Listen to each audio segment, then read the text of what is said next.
Bonjour à tous, Geneviève Fioraso était à Brest aujourd'hui. La ministre de l'Enseignement supérieur et de la Recherche a visité Télécom Bretagne, une visite pour découvrir l'Université numérique de Bretagne. Thomas Coville ne repartira pas tout de suite. Le skipper engagé dans le record du Tour du Monde avait rebroussé chemin jeudi dernier. Revenu à Brest, le skipper était prêt à repartir dès ce lundi matin, mais la fenêtre météo s'est refermée un peu plus vite que prévu. Jusqu'à dimanche, c'est la semaine européenne de réduction des déchets pour la Maison de la Rivière à Sizun. Tout se recycle. Démonstration sur place avec Pauline Ferco. Geneviève Fioraso, la ministre déléguée à l'enseignement supérieur et à la recherche, était à Brest ce lundi pour découvrir l'Université numérique de Bretagne. Sur le site de Télécom Bretagne, au Technopole de Brest-Plouzané, elle a découvert les salles immersives. Explication avec Pauline Ferco. Ministre de l'Enseignement supérieur et de la Recherche, Geneviève Fioraso était en visite à Télécom Bretagne ce lundi. Dans cet établissement, intégrant le nouveau campus numérique breton, la ministre a pu découvrir la facilité d'échange interactif lors d'une réunion en direct avec l'Université de Rennes. Des salles de visioconférence immersives comme celle-ci, il y en a déjà 7 en Bretagne, permettant de faire interagir les professeurs et les étudiants de 28 sites universitaires de la région. La Bretagne a su rebondir sur ce qui pouvait être considéré comme un handicap, c'est-à-dire 28 sites universitaires, dont quelques-uns principaux évidemment, mais elle en a fait un atout en mettant en place un campus numérique. Et je trouve que c'est une idée formidable parce que ça montre qu'à partir d'un écosystème très spécifique, eh bien, avec ce travail en réseau, on arrive à fédérer sans perdre ce qui fait la spécificité et la dynamique des différents écosystèmes. Une priorité à l'innovation que la ministre espère voir rapidement appliquée dans d'autres domaines que l'enseignement. Dans les filières où on a effectivement peu innové, eh bien, on rencontre des difficultés. Donc il faut vraiment, dans le pacte d'avenir, et c'est bien l'intention du Premier ministre, il faut vraiment mettre l'innovation, la diffusion de l'innovation dans toutes les filières, et je pense en particulier à l'agroalimentaire. Il faut vraiment mettre l'innovation au cœur du projet.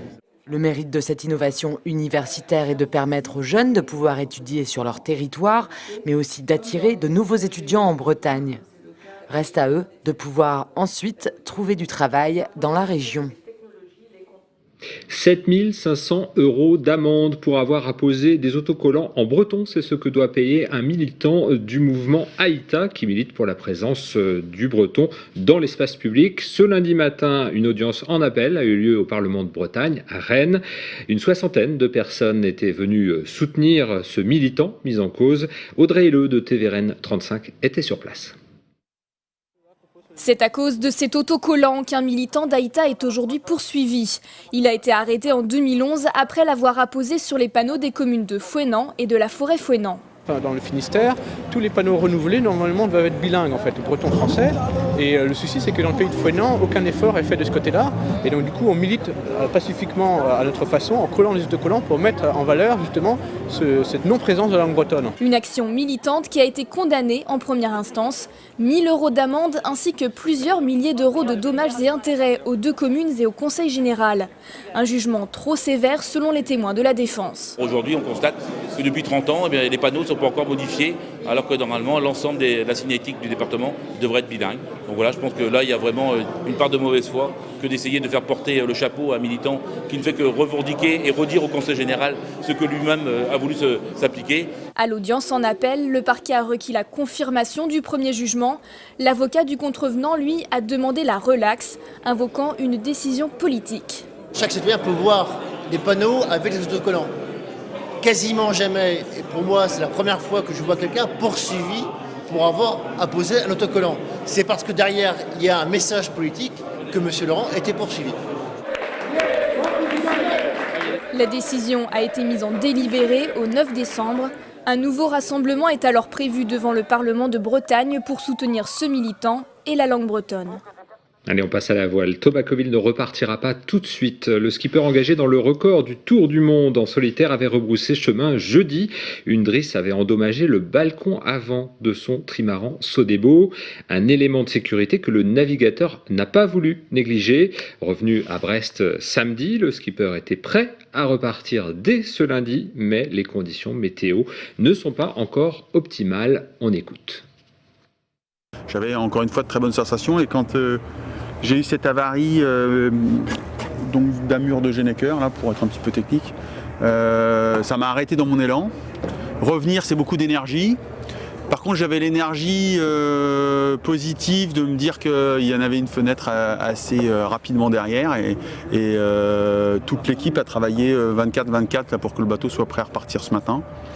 Et puis effectivement ce matin de bonne heure en faisant tourner les analyses à 6-7 jours, puisque c'est notre horizon jusqu'à l'équateur, on s'aperçoit que l'anticyclone avec lequel on joue vient de se mettre sur les Canaries et nous bouche la route. Donc la fenêtre qui s'était ouverte s'est refermée. Ouais.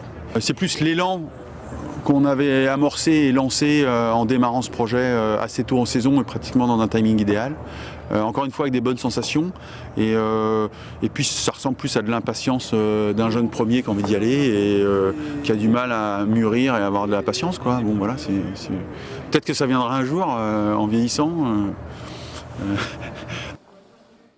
Thomas Coville qui dans ce premier départ avait croisé la route des concurrents de la Jacques Vabre, eh bien dans cette course les modes 70 sont arrivés, ou plutôt le premier est arrivé au Brésil au port d'Itajaí. Sébastien Josse et Charles Caudrelier sur le trimaran Edmond de Rothschild ont devancé au Mainsail skippé par Sidney Gavinet. Autre sport, le kickboxing et la brestoise Cindy Perros qui a emporté le titre de championne d'Europe samedi à domicile face à l'Allemande Johanna Cruz. Ce lundi, l'équipe des sports de TBO revient sur le parcours de la brestoise. Par ailleurs, prof de sport au collège Carbone, les élèves n'ont qu'à bien se tenir. Rien ne se jette, tout se transforme. La célèbre phrase de Lavoisier est d'autant plus d'actualité ces jours-ci que jusqu'à dimanche, c'est la semaine européenne de réduction des déchets. À la Maison de la Rivière, à Sizun, des ateliers étaient organisés ce dimanche pour apprendre à éviter le gaspillage. Des bons conseils pour tous les jours. Pauline Ferco. Stop au gaspillage, oui au recyclage. C'était l'idée de cette rencontre écolo à la Maison de la Rivière de Sizun ce dimanche. Il faut savoir qu'avec tout ce qu'on jette, on pourrait nourrir 10 milliards d'humains. On veut montrer que c'est des choses simples qu'on peut faire tous les jours sans se mettre de la contrainte. Et ça doit devenir en fait des habitudes courantes. Des petits gestes du quotidien comme celui d'utiliser un compost. Varier les apports. Il faut qu'il y ait autant de matières brunes et sèches, comme les copeaux de bois, les feuilles mortes ou les brindilles, que de matières vertes. Tout ce qui est déchets de cuisine ou plus humide, le marc de café, ce genre de choses. Ou encore optimiser le rangement de ses courses dans son frigo. Ici dans la zone froide donc de votre frigo, souvent située sous le fraiseur, donc la zone entre 0 et 3 degrés, tout ce qui va être viande, les laitages et tout ce qui est charcuterie, les produits vraiment sensibles. Dans la porte ici, vous pouvez mettre les produits moins sensibles. Donc les œufs, le beurre, les sauces, les condiments. Et tout ce qui est boissons et lait, enfin tous les boissons ouvertes, vous pouvez les mettre dans la porte. Les plus créatifs transformeront même les vieux journaux en joli papier à lettres ou leurs vieux t-shirts en pochettes tissées. Avec des bouts de carton, tout simplement, on met une trame et après on tisse. Et donc avec ce format-là, on a fait des petits carrés comme ça en tissu. Bref, rien ne se jette, tout se transforme, il suffit juste de savoir comment. Le festival du film européen de court-métrage s'est achevé ce dimanche à Brest. 4 jours où plus de 200 films ont été programmés. La nouveauté cette année, c'était la sélection OVNI, des films hors du commun. Ces objets vidéo non identifiés et inclassables ont réservé quelques surprises. Pauline Ferco a rencontré ces réalisateurs extraterrestres. Parmi les nouveautés cette année au Festival du court-métrage de Brest, une sélection de films classés OVNI.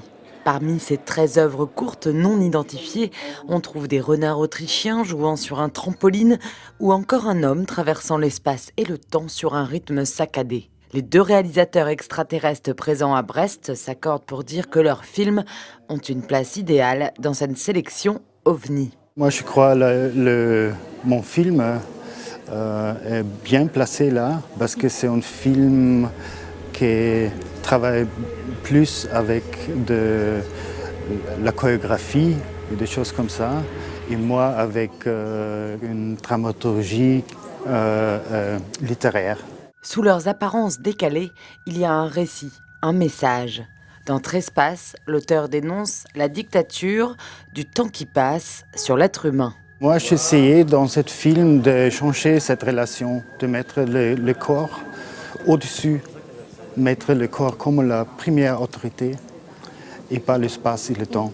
Pour ce qui est de Exercise, avec son cadre unique de 2 minutes 30 sur des renardeaux jouant au trampoline, le réalisateur semble le premier surpris d'être ici. But I was more surprised than anyone that festivals wanted to show it. I did it for fun. Pas de récompense pour ces 2 extraterrestres cette année, mais la sélection OVNI peut quand même se vanter d'avoir eu un grand succès. Et ainsi s'achève ce JT. Merci de l'avoir suivi. On se retrouve demain à partir de 18h30 pour un nouveau point sur l'info locale et régionale. Merci beaucoup. Bonne soirée à vous.